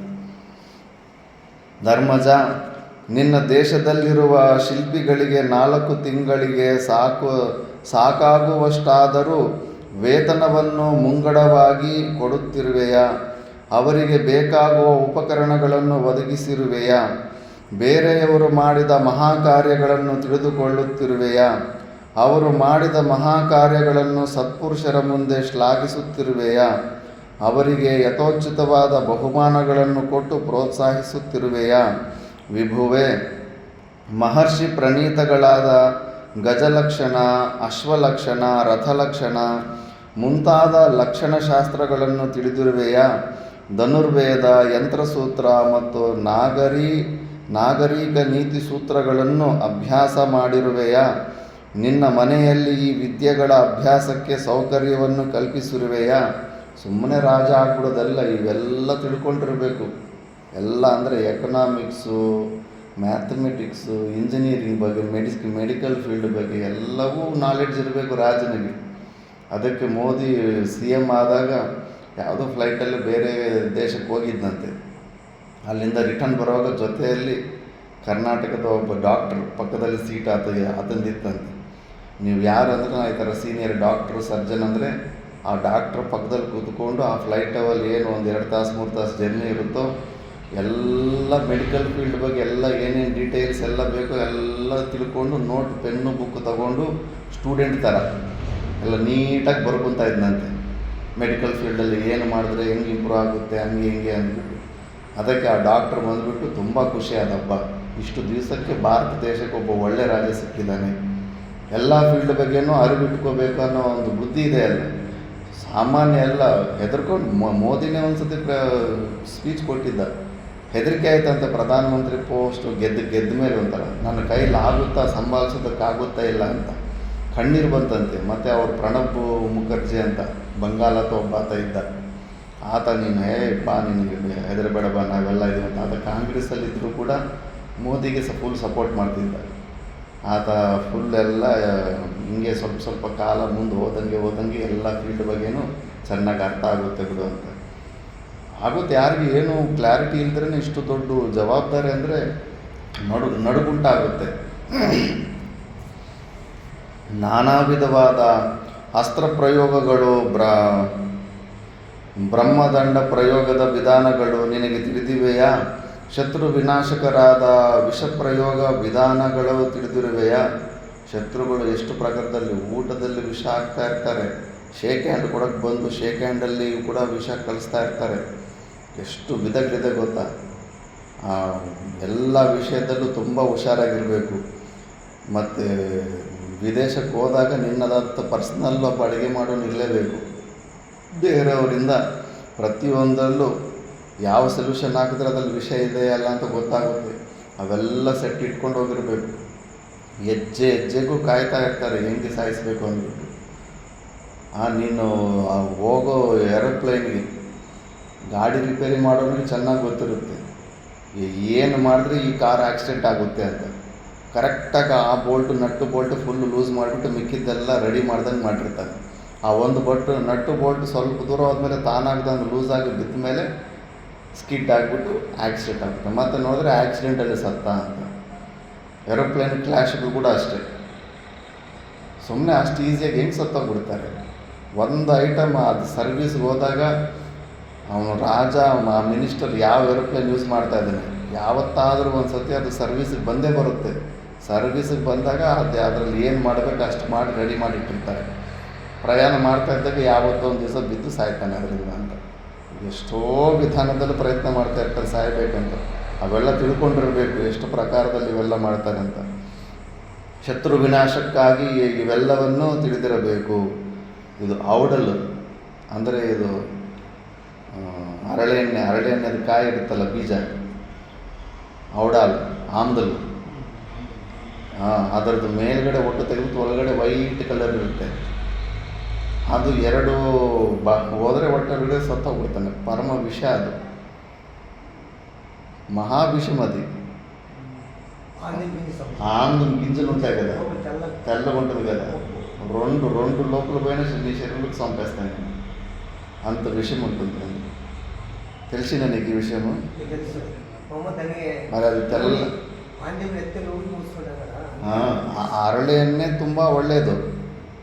ಅದು ಇದ್ರೆಗ ಅದು ಏನು ಮಾಡ್ತಾರೆ, ನಿನಗೆ ಊಟ ಮಾಡು, ನೀನು ರಾಜ ಆಗಿರ್ತೀಯ, ನೀನು ರಾಜದಲ್ಲೇ ಅದನ್ನು 4-5 ಹಾಕ್ಬಿಟ್ಟು ಫ್ರೈ ಮಾಡಿಬಿಟ್ಟು ತಿನ್ನಿಸ್ಬಿಡ್ತಾರೆ.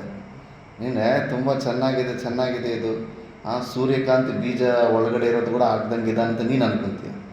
సూర్యకాంతి విత్తనాల్లోపల కూడా కొద్దిగా సన్నగా ఉంటుంది, అట్లా తెల్లగానే ఉంటుంది కదా. దాంట్లోపల కూడా అట్లా తెల్లగా ఉంటుంది, తెల్లగా ఉంటాయి. అవి తింటారు, అవి తింటేం కాదు. కానీ అందులో ఇవి మాంసం మిక్స్ చేసి నీకు ఇచ్చేస్తే నేను సంపాలనుకునేవాడు. మరి తినేటప్పుడు అలా తెల్లది కనిపిస్తే కానీ నీకు అనుమానం రావాలి, ఇదేమిది అని అడిగి మళ్ళీ ఇదేమిది అని ప్రశ్న చేసి మళ్ళీ తినాలి. ఎన్ని విధాలుగా ಎಷ್ಟು విధాలుగా చంపే మార్గాలు ఉంటే అవన్నీ తెలుసుకోవాలి. ಶತ್ರು ವಿನಾಶಕ್ಕಾಗಿ ಇವೆಲ್ಲವನ್ನು ತಿಳಿದಿರಬೇಕು.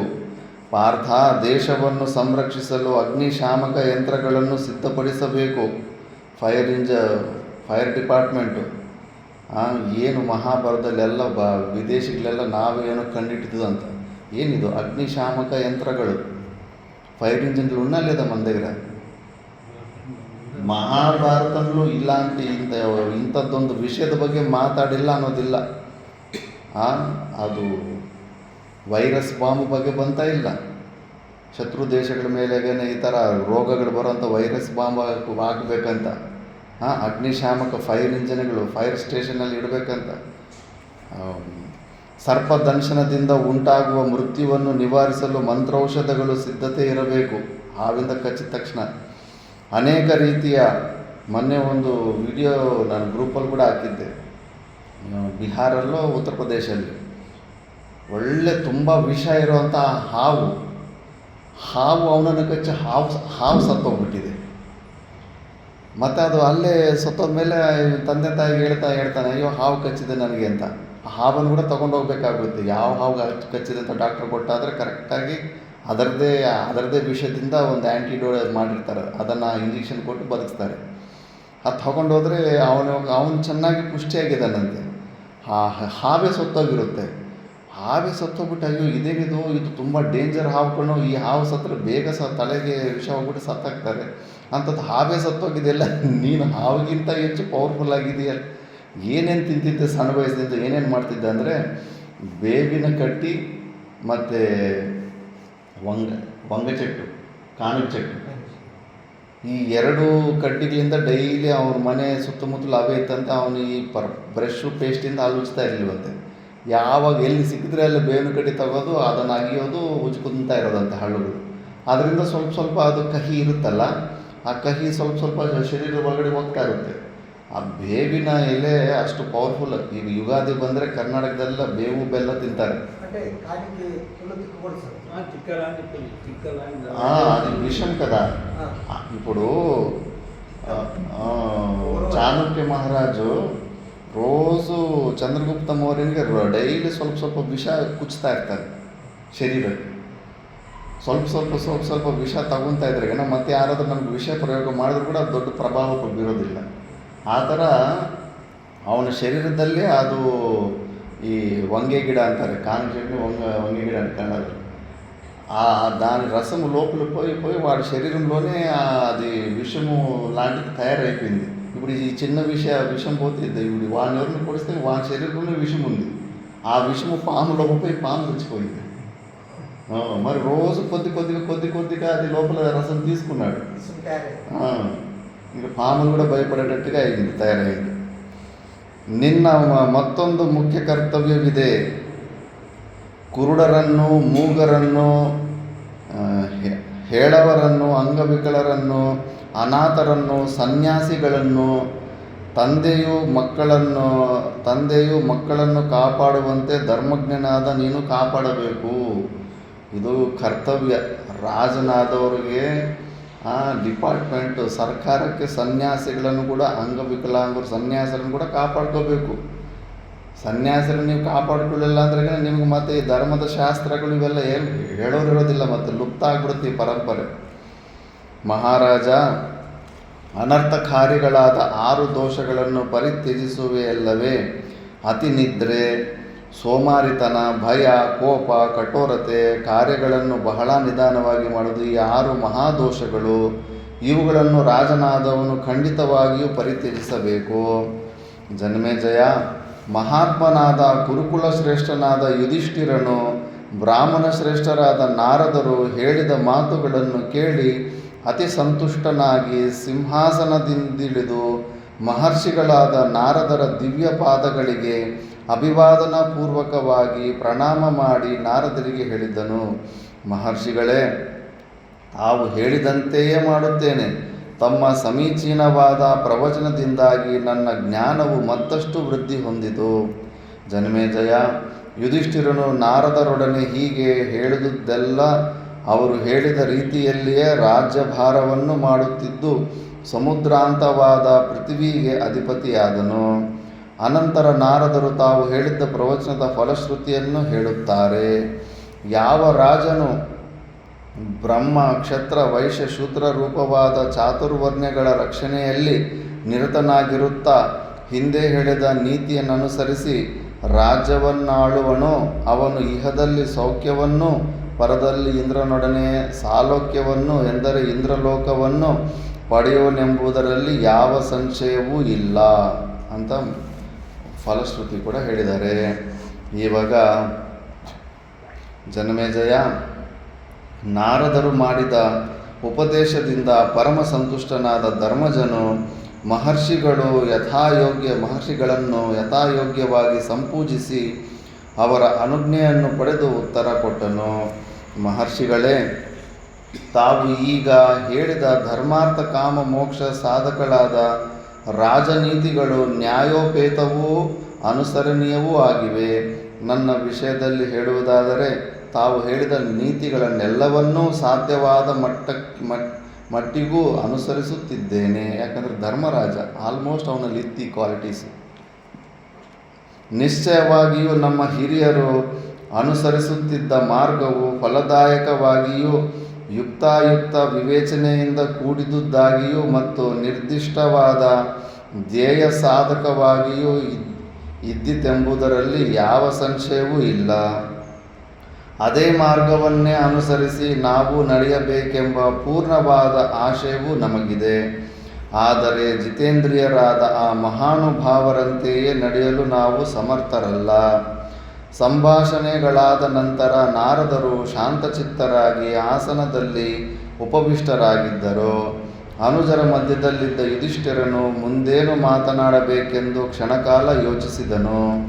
ಸರ್ವಜ್ಞರಾದ ನಾರದರಿಂದ ಸಾಧ್ಯವಾದಷ್ಟು ತಿಳುವಳಿಕೆಯನ್ನು ಗ್ರಹಿಸಬೇಕೆಂಬುದೇ ಧರ್ಮಜನ ಆಶಯವಾಗಿತ್ತು. ನಾರದರಂತಹ ಜ್ಞಾನಿಗಳ ದರ್ಶನವು ಪದೇ ಪದೇ ಲಭಿಸುವುದೇನು? ಯುಧಿಷ್ಠಿರನು ತನ್ನ ಬಳಿಯಲ್ಲಿ ಶಾಂತ ಮನಸ್ಕರಾಗಿ ಕುಳಿತಿದ್ದ ನಾರದರನ್ನು ಪುನಃ ಪ್ರಶ್ನಿಸತೊಡಗಿದನು. ಪೂಜ್ಯರೇ, ವಾಯುವೇಗ, ಮನೋವೇಗಗಳ ಗತಿಯನ್ನು ಮೀರಿ ಸಂಚರಿಸುವ ಸಾಮರ್ಥ್ಯವಿರುವ ತಾವು ಬ್ರಹ್ಮ ನಿರ್ಮಿತವಾದ ಅಖಂಡ ಭೂಮಂಡಲವನ್ನು ನೋಡಿರುವಿರಿ. ಬ್ರಾಹ್ಮಣೋತ್ತಮರೇ, ತಾವು ನೋಡಿರುವ ವೆಡೆಗಳಲ್ಲಿ ಮಯನಿರ್ಮಿತವಾದ ಈ ಸಭೆಗೆ ಸದೃಶವಾದ ಅಥವಾ ಇದಕ್ಕಿಂತಲೂ ಮಿಗಿಲಾದ ಸಭಾಮಂಟಪಗಳು ಬ್ರಹ್ಮಾಂಡದ ಯಾವ ಯಾವ ಭಾಗಗಳಲ್ಲಿವೆ? ಅವುಗಳ ಸೊಬಗೇನು? ನಿರ್ಮಾಪಕರು ಯಾರು? ವಿಸ್ತಾರವೆಷ್ಟಿದೆ? ಎಲ್ಲವನ್ನೂ ವಿಶದವಾಗಿ ತಿಳಿಸಿರಿ. ಯುಧಿಷ್ಠಿರನ ಮಾತುಗಳನ್ನು ಕೇಳಿ ನಾರದರು ಮುಗುಳ್ನಗೆಯನ್ನು ಬೀರುತ್ತಾ ತಾವು ನೋಡಿದ ಸಭೆಗಳೆಲ್ಲವನ್ನೂ ಸ್ಮರಿಸಿಕೊಂಡು ಸುಮಧುರವಾದ ಮಾತುಗಳಿಂದ ಹೇಳತೊಡಗಿದರು. ಮನುಷ್ಯ ಲೋಕದಲ್ಲಿ ಈ ಸಭಾಮಂದಿರದಂತೆ ಸ್ವರ್ಣಭೂಷಿತವಾದ ನವರತ್ನಗಳಿಂದ ಅಲಂಕೃತವಾದ ಬೇರೊಂದು ಸಭಾಮಂದಿರವನ್ನು ನಾನು ನೋಡಿಯೂ ಇಲ್ಲ, ಕೇಳಿಯೂ ಇಲ್ಲ. ಆದರೆ ದೇವಲೋಕದಲ್ಲಿ ಹಲವಾರು ಸಭಾಮಂದಿರಗಳಿವೆ. ಅವುಗಳಲ್ಲಿ ಯಮನ ಸಭಾಮಂದಿರ, ವರುಣನದು, ಇಂದ್ರನದು, ಕುಬೇರನದು ಮತ್ತು ಕುಳಿತೊಡನೆಯೇ ಕಷ್ಟವನ್ನು ಪರಿಹರಿಸುವ ಬ್ರಹ್ಮನ ಸಭಾಮಂದಿರ ಇವುಗಳು ಅತ್ಯುತ್ತಮವಾಗಿವೆ, ಶ್ರೇಷ್ಠವಾಗಿವೆ ಮತ್ತು ಮನೋಹರವೂ ಆಗಿವೆ. ಆ ಸಭಾಮಂದಿರಗಳು ದೇವ ಮತ್ತು ಮಾನವ ಶಿಲ್ಪಶಾಸ್ತ್ರಗಳ ಪ್ರಕಾರ ನಿರ್ಮಿತವಾಗಿವೆ. ಪ್ರಪಂಚದ ನಾನಾ ಭಾಗಗಳಲ್ಲಿರುವ ಕಲಾ ವೈಶಿಷ್ಟ್ಯಗಳನ್ನೆಲ್ಲ ಆ ಸಭಾಮಂದಿರಗಳಲ್ಲಿ ಕಾಣಬಹುದಾಗಿದೆ. ಆ ಸಭಾಮಂದಿರಗಳು ಪಿತೃದೇವತೆಗಳಿಂದಲೂ ಸಾಧ್ಯರಿಂದಲೂ ದೇವತೆಗಳಿಂದಲೂ ಜಿತೇಂದ್ರಿಯರಾದ ಬ್ರಹ್ಮಜ್ಞರಿಂದಲೂ ಶಾಂತರಾದ ಮುನಿಗಳಿಂದಲೂ ಸರ್ವಕಾಲದಲ್ಲಿಯೂ ನಿಬಿಡವಾಗಿರುತ್ತವೆ. ನೀನು ಆ ಸಭಾಮಂದಿರಗಳ ಸೊಬಗನ್ನು ಕೇಳಲು ಇಚ್ಛೆಯುಳ್ಳವನಾಗಿದ್ದರೆ ಹೇಳುವನು ಧರ್ಮಜ. ಯುಧಿಷ್ಠಿರನು ಅವೆಲ್ಲವನ್ನು ತಿಳಿದುಕೊಳ್ಳಬೇಕೆಂಬ ಇಚ್ಛೆಯಿಂದಲ್ಲವೇ ಪ್ರಶ್ನಿಸಿರುವುದು. ನಾರದರು ಹೇಳುವ ಇಚ್ಛೆಯನ್ನು ಸೂಚಿಸಿದೊಡನೆಯೇ ಧರ್ಮಜನು ಪ್ರಾಂಜಲಿಯಾಗಿ ಅನುಜರಿಂದೊಡಗೂಡಿ ಆ ಸಭಾಮಂದಿರಗಳ ವಿಷಯವನ್ನು ಕೇಳಲು ಸನ್ನದ್ಧನಾದನು. ಮಹರ್ಷಿಗಳೇ, ನನಗೆ ಆ ಸಭಾಮಂದಿರಗಳ ಸೊಬಗನ್ನು ಅವಶ್ಯವಾಗಿ ಹೇಳಿರಿ. ನಾವು ಅವುಗಳನ್ನು ತಿಳಿಯಲು ಬಹಳ ಉತ್ಸುಕರಾಗಿದ್ದೇವೆ. ಯಾವ ಯಾವ ಸಭಾಮಂದಿರವು ಯಾವ ಯಾವ ವಸ್ತುಗಳಿಂದ ನಿರ್ಮಿತವಾಗಿವೆ? ಅವುಗಳ ವಿಸ್ತಾರವೆಷ್ಟು? ಉದ್ದ ಅಗಲವೆಷ್ಟು? ಬ್ರಹ್ಮನ ಸಭೆಯಲ್ಲಿ ಪಿತಾಮಹನನ್ನು ಉಪಾಸನೆ ಮಾಡುತ್ತಿರುವವರ್ಯಾರು? ವಾಸವನ ಸಭೆಯಲ್ಲಿ ಅವನನ್ನು ಉಪಾಸನೆ ಮಾಡತಕ್ಕವರ್ಯಾರು? ವೈವಸ್ವತನ ಸಭೆಯಲ್ಲಿ ಯಮನನ್ನು ಉಪಾಸನೆ ಮಾಡುತ್ತಾ ಯಾರು ಕುಳಿತಿದ್ದಾರೆ? ವರುಣ ಮತ್ತು ಕುಬೇರರನ್ನು ಉಪಾಸನೆ ಮಾಡುವವರಾರೆಂಬುದನ್ನು ವಿಸ್ತಾರವಾಗಿಯೇ ತಿಳಿಸಿರಿ. ಆ ಎಲ್ಲ ಸಭೆಗಳ ವಿವರಣೆಗಳನ್ನು ತಿಳಿದಿರುವ ತಮ್ಮಿಂದ ನಾವೆಲ್ಲರೂ ಕೇಳಿ ತಿಳಿದುಕೊಳ್ಳಬೇಕೆಂದಿರುತ್ತೇವೆ. ಈ ವಿಷಯವನ್ನು ಆಮೂಲಾಗ್ರವಾಗಿ ತಿಳಿದುಕೊಳ್ಳಬೇಕೆಂಬುದರಲ್ಲಿ ನಮಗೆ ಹೆಚ್ಚಿನ ಕುತೂಹಲವಿದೆ. ಪಾಂಡವರು ಹೀಗೆ ಪ್ರಾರ್ಥಿಸಲಾಗಿ ನಾರದರು ಯುಧಿಷ್ಠಿರನನ್ನು ಕುರಿತು ಹೇಳಿದರು. ಯುಧಿಷ್ಠಿರ, ನಿನ್ನ ಅಭಿಲಾಷೆಯಂತೆಯೇ ಆ ದಿವ್ಯ ಸಭೆಗಳ ವರ್ಣನೆಯನ್ನು ಅನುಕ್ರಮವಾಗಿ ಮಾಡುವೆನು. ಎಲ್ಲರೂ ಸಾವಧಾನ ಚಿತ್ತರಾಗಿ ಕೇಳಿರಿ. ಫಸ್ಟು ಇಂದ್ರನ ಸಭೆ ಬಗ್ಗೆ ವರ್ಣನೆ ಮಾಡ್ತಾನೆ ಜನ್ಮೇಜಯ. ನಾರದರು ಮೊದಲು ಇಂದ್ರ ಸಭೆಯ ಸೊಬಗನ್ನು ವರ್ಣಿಸಲು ಪ್ರಾರಂಭಿಸಿದರು. ಯುಧಿಷ್ಠಿರನೇ ಆದಿಯಾಗಿ ಸಭಾಮಂದಿರದಲ್ಲಿ ನೆರೆದಿದ್ದ ಸಕಲರೂ ನಾರದರು ಹೇಳುತ್ತಿದ್ದುದನ್ನು ತದೇಕ ಚಿತ್ತರಾಗಿ ಕೇಳುತ್ತಿದ್ದರು. ಯುಧಿಷ್ಠಿರ, ಇಂದ್ರ ಸಭೆಯು ಪ್ರಫುಲ್ಲವಾದ ಕಾಂತಿಯಿಂದ ಕೂಡಿರುವುದು. ತಾನು ಮಾಡಿದ ಸತ್ಕರ್ಮದ ಫಲವಾಗಿ ಇಂದ್ರನು ಆ ದಿವ್ಯ ಸಭೆಯನ್ನು ಪಡೆದನು. ಸೂರ್ಯನ ತೇಜಸ್ಸಿಗೆ ಸಮಾನವಾದ ತೇಜಸ್ಸಿನಿಂದ ಕೂಡಿರುವ ಆ ಸಭಾಮಂದಿರವು ವಿಶ್ವಕರ್ಮನಿಂದ ನಿರ್ಮಿತವಾಯಿತು. ಆ ಮಹಾಸಭಾ ಮಂದಿರವು 150 ಯೋಜನೆಗಳಷ್ಟು ಉದ್ದವಾಗಿಯೂ 100 ಯೋಜನೆಗಳಷ್ಟು ಅಗಲವಾಗಿಯೂ, 1 ಯೋಜನೆ ಅಂದರೆ ಎಷ್ಟು ಕಿಲೋಮೀಟ್ರು? 8 ಕಿಲೋಮೀಟ್ರ್ ಅನಿಸುತ್ತೆ, ಇನ್ನೂ ಇಲ್ಲ, ಎಷ್ಟು ಗೊತ್ತಿದೆಯಾ? ನಾನು ಮರ್ತಿದ್ದೀನಿ ಅದು.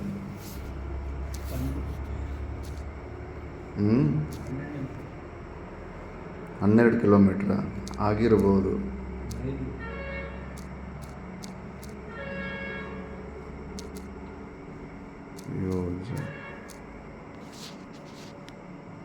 ಎಂಟರಿಂದ 13 ಕಿಲೋಮೀಟ್ರ್ 13 ಕಿಲೋಮೀಟ್ರನ್ನ 1 ಯೋಜನೆ ಅಂತಾರೆ. ಸ್ವರ್ಗವು ಎಷ್ಟು ಉದ್ದ ಇದೆ ಅಂದರೆ 150 150 ಇಂಟು ಹತ್ತಿಟ್ಕೋ 1500 ಕಿಲೋಮೀಟ್ರು ಉದ್ದ, 100 ಯೋಜನೆಗಳಷ್ಟು ಅಗಲ, 1000 ಕಿಲೋಮೀಟ್ರಷ್ಟು ಅಗಲ ಇರುವುದಲ್ಲದೆ 5 ಯೋಜನೆಗಳಷ್ಟು ಎತ್ತರವಾಗಿಯೂ, 5 ಯೋಜನೆಗಳ ಹೈಟ್ ಕೂಡ, 5 ಯೋಜನೆಗಳಂದರೆ ಒಂದು 50ರಿಂದ 60 ಕಿಲೋಮೀಟ್ರ್ ಹೈಟು. ಈ ದಿವ್ಯ ಸಭಾ ಮಂದಿರಕ್ಕೆ ಇಚ್ಛೆ ಇದ್ದಲ್ಲಿಗೆ ಹೋಗು ಬರುವ ಸಾಮರ್ಥ್ಯವೂ ಇರುವುದು. ಈ ಮಂದಿರನೇ ಬಸ್ ಥರ ಮೂವ್ ಆಗ್ತಾ ಇರುತ್ತಂತೆ, ಕ್ಯಾರವ್ಯಾನ್ ಥರ. ಅದಕ್ಕಿರುವ ಅಸಾಧಾರಣ ಶಕ್ತಿಯು ವರ್ಣಾತೀತವಾದದ್ದು. ಹೆಚ್ಚು ಕಡಿಮೆ ಅದು 1500 ಕಿಲೋಮೀಟ್ರ್ ಅಂದರೆ ಭಾರತ ದೇಶದ ಹೆಚ್ಚು ಕಡಿಮೆ ಭಾರತ ದೇಶದಷ್ಟು ಸೈಜು, ಅಗಲದಲ್ಲಿ ಇನ್ನೂ ಹೆಚ್ಚೇ ಇರುತ್ತೆ.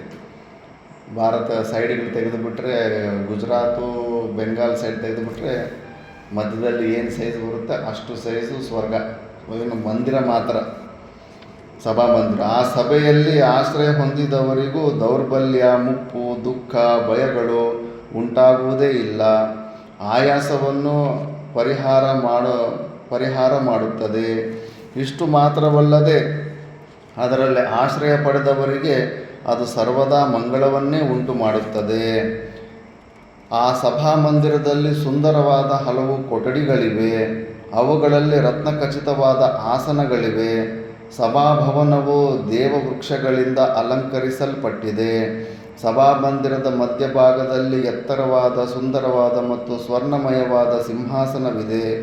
ಆ ಸಿಂಹಾಸನದಲ್ಲಿ ದೇವಾಧಿಪತಿಯಾದ ಇಂದ್ರನು ರತ್ನಖಚಿತವಾದ ಕಿರೀಟವನ್ನು, ಕನಕಾಂಗದ ಕೇಯೂರಗಳನ್ನು, ಶ್ವೇತ ವಸ್ತ್ರಗಳನ್ನು, ವಿವಿಧ ವರ್ಣಗಳಿಂದ ಕೂಡಿರುವ ಸುಗಂಧಮಯವಾದ ದೇವಸುಮಮಾಲೆಗಳನ್ನು ಧರಿಸಿದವನಾಗಿ, ಲಜ್ಜಾ ಕೀರ್ತಿ ದ್ಯುತಿಗಳಿಂದ ಕೂಡಿದವನಾಗಿ ಸಚೀದೇವಿಯೊಡನೆ ಕುಳಿತುಕೊಳ್ಳುತ್ತಾನೆ. ಸಪ್ತಮರುತಗಳು, ಗೃಹಮೇಧಿ ದೇವತೆಗಳು ದಿವ್ಯಾಂಬರಗಳನ್ನು ಧರಿಸಿದವರಾಗಿ ಮಹಾತ್ಮನಾದ ಶತಕ್ರತುವಾದ ದೇವೇಂದ್ರನನ್ನು ಸನ್ಮಾನಿಸುತ್ತಾರೆ. ಸಿದ್ಧರು, ದೇವರ್ಷಿಗಳು, ಸಾಧ್ಯರು, ದೇವಗಣಗಳು ಮತ್ತು ಮರುತ್ವಂತರು ಸುವರ್ಣಮಯವಾದ ಹಾರಗಳನ್ನು ಧರಿಸಿದವರಾಗಿ ಸ್ವಯಂ ಪ್ರಕಾಶರಾಗಿ ದಿವ್ಯವಾದ ರೂಪಗಳನ್ನು ಧರಿಸಿ ದಿವ್ಯಾಂಬರಗಳಿಂದಲೂ ದಿವ್ಯಾಭರಣಗಳಿಂದಲೂ ಅಲಂಕೃತರಾಗಿ 100 ಅನುಚರರಿಂದೊಡಗೂಡಿ ಮಹಾತ್ಮನಾದ ದೇವರಾಜನಾದ ಅರಿಂದಮನಾದ ಇಂದ್ರನನ್ನು ಉಪಾಸನೆ ಮಾಡುತ್ತಾರೆ. ಪರಿಶುದ್ಧರಾದ, ಪಾಪರಹಿತರಾದ, ಅಗ್ನಿಗೆ ಸಮಾನವಾದ ತೇಜಸ್ಸುಳ್ಳ, ಶೋಕರಹಿತರಾದ ಸೋಮಯಾಗಗಳನ್ನು ಮಾಡಿರುವ ದೇವರ್ಷಿಗಳು ಸಿಂಹಾಸನಾರೂಢನಾದ ದೇವೇಂದ್ರನನ್ನು ಸನ್ಮಾನಿಸುತ್ತಾರೆ. ಪರಾಶರ, ಪರ್ವತ, ಸಾವರ್ಣಿ, ಗಾಲವ, ಶಂಖ, ಲಿಖಿತ, ಗೌರಶಿರಸ, ದುರ್ವಾಸ, ಕ್ರೋಧನ, ಶೈನ್ಯ, ದೀರ್ಘತಮಸ, ಇನ್ನು ಎಲ್ಲ ದೊಡ್ಡ ಲಿಸ್ಟ್ ಇದೆ ಇದು. ವಿಶ್ವಕರ್ಮ, ತುಂಬುರ ಮತ್ತು ಅಯೋನಿಜರು, ಯೋನಿಜರು, ವಾಯುಭಕ್ಷರು, ಹುತಾಶರು ಇವರೆಲ್ಲರೂ ಸರ್ವಕಾಲಗಳಲ್ಲಿಯೂ ಸರ್ವಲೋಕೇಶ್ವರನಾದ ದೇವೇಂದ್ರನನ್ನು ಆರಾಧನೆ ಮಾಡುತ್ತಾರೆ. ಸಹದೇವ, ಸುನೀತ, ವಾಲ್ಮೀಕಿ, ಸತ್ಯವಾದಿಯಾದ ಶಮಿಕ, ಸತ್ಯಪ್ರತಿಜ್ಞಾವನಾದ ಪ್ರಚೇತಸ, ಮೇಧಾತಿಥಿ, ವಾಮದೇವ, ಪುಲಸ್ತ್ಯ, ಪುಲಹ, ಕ್ರತು, ಮರುತ್ತು, ಮರೀಚಿ, ಸ್ಥಾನು, ಕಕ್ಷಿವಂತ, ಗೌತಮ, ತಾರ್ಕ್ಷ್ಯ, ವೈಶ್ವಾನರ, ಕಾಲಕವೃಕ್ಷಿಯ, ಹೆಸರುಗಳು ಭಯಂಕರವಾಗಿದೆ. ಇವರುಗಳು ದೇವಾಧಿಪತಿಯಾದ ಇಂದ್ರನನ್ನು ಆ ಮಹಾಸಭೆಯಲ್ಲಿ ಆರಾಧಿಸುತ್ತಾರೆ. ದಿವ್ಯ ಜಲಾದಿ ದೇವತೆಗಳು, ಔಷಧಿಗಳು, ಶ್ರದ್ಧಾ, ಮೇಧ, ಸರಸ್ವತಿ, ಅರ್ಥ, ಧರ್ಮ, ಕಾಮ, ಮಿಂಚು, ಮೇಘಗಳು, ಗಾಳಿ, ಸಿಡಿಲು ಇತ್ಯಾದಿಗಳ ಅಧಿದೇವತೆಗಳು ಇಂದ್ರನನ್ನು ಆರಾಧಿಸುತ್ತಾರೆ. ಪೂರ್ವ ದಿಕ್ಕು ಯಜ್ಞಗಳ ಹವಿಸ್ಸುಗಳನ್ನೊಯ್ಯುವ ದಕ್ಷಿಣಾಗ್ನಿ, ಗಾರ್ಹಪತ್ಯ, ಆಹವನೀಯ, ನಿರ್ಮಂಥ್ಯ, ವೈದ್ಯುತ್ಯ, ಶೂರ, ಸಂವರ್ತ, ಲೌಕಿಕ, ಜಾಠರ, ವಿಷಗ, ಕ್ರವ್ಯಾದಿ, ಕ್ಷೇಮವಂತ, ವೈಷ್ಣವ, ದುಸ್ಯಮಂತ, ಬಲದ, ಶಾಂತ, ಪೃಷ್ಠ, ವಿಭಾವಸು, ಜ್ಯೋತಿಷ್ಮಂತ, ಭರತ, ಭದ್ರ, ಸ್ವಿಷ್ಟಕೃತ್, ವಸುಮಂತ, ಕ್ರತು, ಸೋಮ, ಪಿತೃಮಂತ, ಅಂಗೀರಸರೆಂಬ 27 ಅಗ್ನಿಗಳು, ಅಗ್ನಿ, ಸೋಮರ, ಇಂದ್ರಾದಿಗಳು, ಮಿತ್ರ, ಸೌವೃತ್ತ, ಅರ್ಯಮ, ಭಗ, ವಿಶ್ವದೇವತೆಗಳು, ಸಾಧ್ಯರು, ಗುರು, ಶುಕ್ರು, ವಿಶ್ವಾವಸು, ಚಿತ್ರಸೇನ, ಸುಮನ, ತರುಣ, ಯಜ್ಞಗಳ ಅಧಿದೇವತೆಗಳು, ದಕ್ಷಿಣೆ ಅಧಿದೇವತೆಗಳು ಇವರೆಲ್ಲರೂ ಇಂದ್ರನನ್ನು ಪೂಜಿಸುತ್ತಾರೆ. ಮನೋಹರವಾದ ಸೌಂದರ್ಯದಿಂದ ಕೂಡಿರುವ ಅಪ್ಸರೆಯರು, ಗಂಧರ್ವರು ವಾದ್ರಿತ ಗೀತ ಹಾಸ್ಯಗಳಿಂದಲೂ, ಕಾಮಿಡಿಯನ್ಸ್ ಕೂಡ ಇರ್ತಾರಲ್ಲಿ, ಮಂಗಳ ಸ್ತುತಿಗಳಿಂದಲೂ, ಇಂದ್ರನ ಕರ್ಮ ವಿಕ್ರಮ ಪ್ರಶಂಸೆಗಳಿಂದಲೂ ಇಂದ್ರನನ್ನು ಆರಾಧಿಸುತ್ತಾರೆ. ಇವರೇ ಅಲ್ಲದೆ ಇನ್ನೂ ಅನೇಕ ಬ್ರಹ್ಮರ್ಷಿಗಳು, ರಾಜರ್ಷಿಗಳು, ದೇವರ್ಷಿಗಳು ದಿವ್ಯಾಭರಣಗಳನ್ನು ಧರಿಸಿ ದೇವಮಾಲೆಗಳಿಂದ ಅಲಂಕೃತರಾಗಿ ವಿಮಾನಾರೂಢರಾಗಿ ಬಂದು ಇಂದ್ರನನ್ನು ಆರಾಧಿಸಿ ಹೊರಟು ಹೋಗುತ್ತಾರೆ. ಗುರು ಶುಕ್ರರು ಯಾವಾಗಲೂ ಇಂದ್ರನ ಸಮೀಪದಲ್ಲಿಯೇ ಇರುತ್ತಾರೆ. ಬ್ರಹ್ಮ ಸದೃಶರಾದ ಸಪ್ತ ಋಷಿಗಳು, ಭೃಗು ಮಹರ್ಷಿಯು ಚಂದ್ರಪ್ರಭೆಗೆ ಸಮನಾದ ಪ್ರಕಾಶವುಳ್ಳ ದೇವಯಾನಗಳಲ್ಲಿ ಕುಳಿತು ಇಂದ್ರ ಸಭೆಗೆ ಬಂದು ಅವನನ್ನು ಪೂಜಿಸಿ ಹೊರಟು ಹೋಗುತ್ತಾರೆ. ಅದೇ ಪುಷ್ಕರ ಮಾಲಿನಿ ಎಂಬ ಇಂದ್ರನ ಸಭಾಭವನ. ಆ ಸಭಾಭವನದ ಹೆಸರು ಪುಷ್ಕರ ಮಾಲಿನಿ. ನಾನು ಅದನ್ನು ಪ್ರತ್ಯಕ್ಷವಾಗಿ ಕಂಡಿದ್ದೇನೆ. ಯುಧಿಷ್ಠಿರ, ಮುಂದೆ ಯಮರಾಜನು ಸಭಾಭವನದ ವರ್ಣನೆಯನ್ನು ಕೇಳುವನಾಗು. ಇನ್ನು ನೆಕ್ಸ್ಟು ಅನೇಕ ಪ್ರಕಾರದ ಎಲ್ಲ ಬರ್ತಾ ಇರ್ತದೆ. ನೆಕ್ಸ್ಟ್ ಕ್ಲಾಸಲ್ಲಿ ನೋಡೋಣ. ಓಂ ಪೂರ್ಣಮದ ಪೂರ್ಣಮಿದಂ ಪೂರ್ಣಮುದಚ್ಯತೆ ಪೂರ್ಣಸ್ಯ ಪೂರ್ಣಮಾದಾಯ ಪೂರ್ಣಮೇವಾವಶಿಷ್ಯತೆ. ಓಂ ಶಾಂತಿ ಶಾಂತಿ ಶಾಂತಿ.